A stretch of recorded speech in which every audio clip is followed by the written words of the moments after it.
Chinese Communist Party is desperate to become the world's dominant technological superpower, but in trying, they may spark a massive rebellion of angry young Chinese people.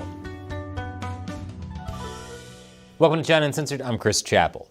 Lately, the eyes of the world have been on U.S. President Donald Trump's immigration policies as his administration sends ICE and the National Guard to cities to go after illegal immigrants and put new restrictions on things like the H-1B worker visa.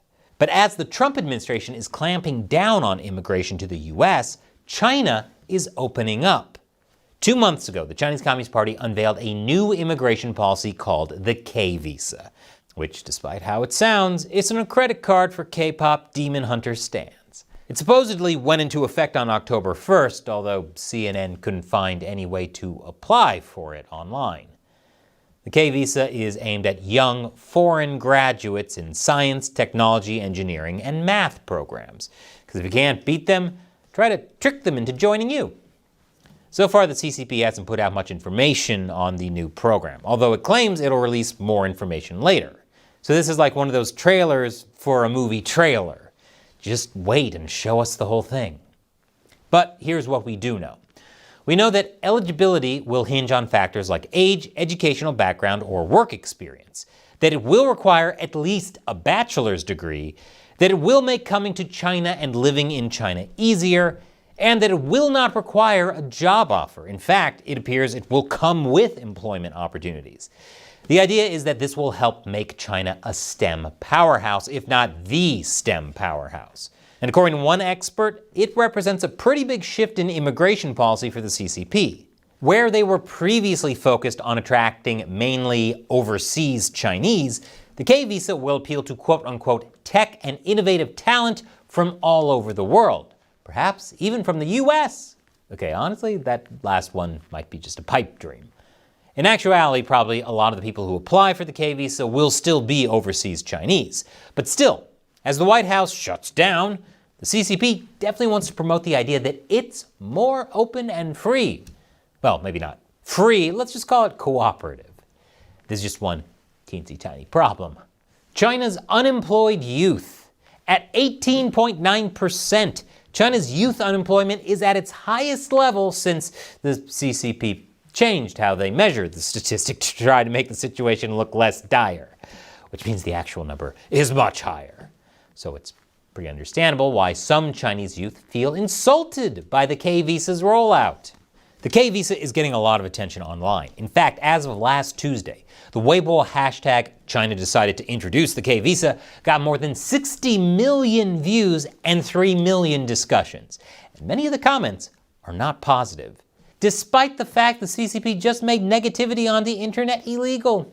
Some of the commenters are just worried about bringing in more foreigners or low-quality applicants, but others are wondering why the K visa is even needed, especially since China already has an R visa category, which is for high-talented foreigners and specialists the government needs.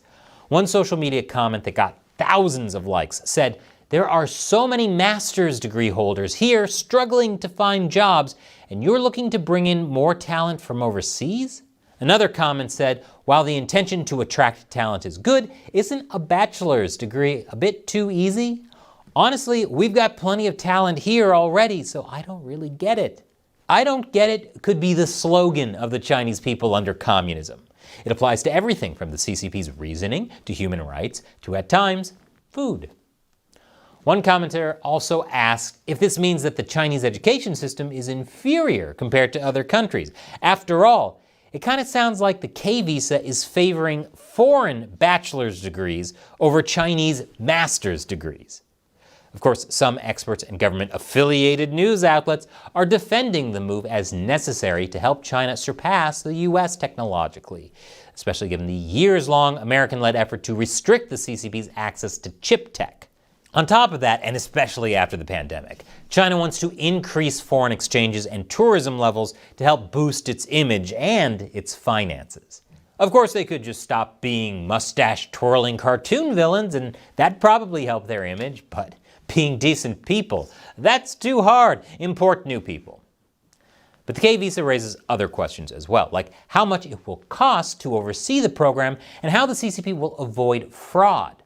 One of the problems is that the CCP is being its usual completely non-transparent self, so no one really knows exactly how this K-visa will work. Hu Xijin, the former editor-in-chief of my favorite Chinese state-run media, the Global Times, said that the K-visa rollout will test China's execution capabilities. Not those. Execution as in when it comes to selecting applicants, and that it must come with domestic job creation, because domestic job creation is the CCP's specialty. So yeah, there are a lot of problems. Maybe the CCP will release more details down the line and put its people's minds at ease. But for now, while China's efforts at one-upmanship with the US might give it a short-term propaganda victory, it's also creating widespread resentment and unease at home. And millions of angry young men tend to not be good for a regime.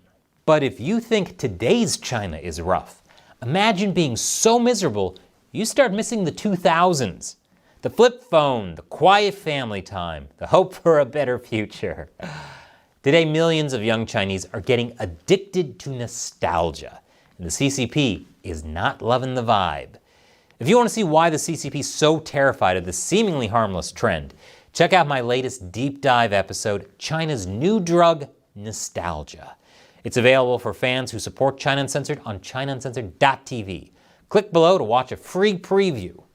Once again, I'm Chris Chappell. See you next time.